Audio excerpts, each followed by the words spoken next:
this patient was referred to me for endodontic treatment of tooth number 12. Patient came to my office from his dentist's office, so he was still numb. According to the patient, the dentist started the root canal, couldn't finish it, and I guess just couldn't go to length, to desired length, I believe. I was really, when I looked at this, patient said that, I said, what was the reason for the root canal? And patient said he was told he has an infection, and when he would touch above the tooth with his tongue, tongue or finger, he had a lot of pain. So that explains it. Take a look here. You can see this large periapical lucency, but I was really concerned about tooth number 11 also. And I asked the patient, I said, did your dentist cold test, tie something cold to that tooth also? And he said yes. And he said, my dentist touched something cold to this tooth and I could feel it. And he touched something cold to this tooth, I could feel it. And when he touched something cold to this tooth, I couldn't feel it. So that made me feel better.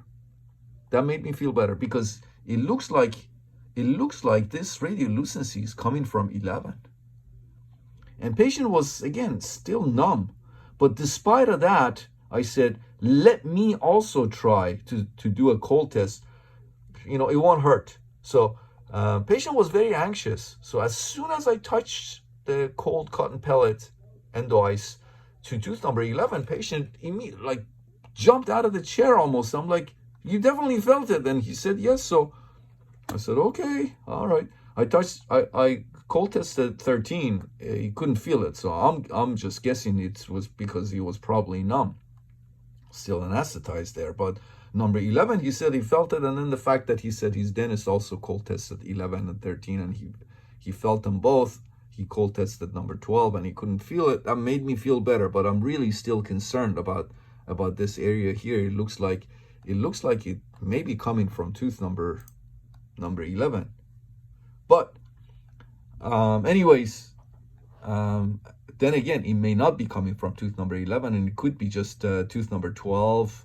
This periapical lucency is so large that it kind of looks like it's not number 11 is also involved. But it is what it is. The root canal was already started on tooth number 12. As you can see. You can see the root canal was already started. So that's what we did today. We went ahead and I gave the patient more local anesthetic and went ahead and we did the root canal for him in about 20 minutes. The buccal canal, the apical couple of millimeters was kind of blocked.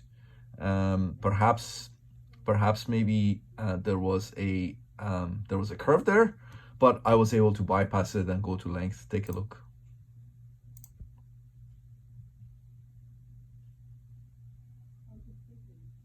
And this is another couple of x-rays that we took.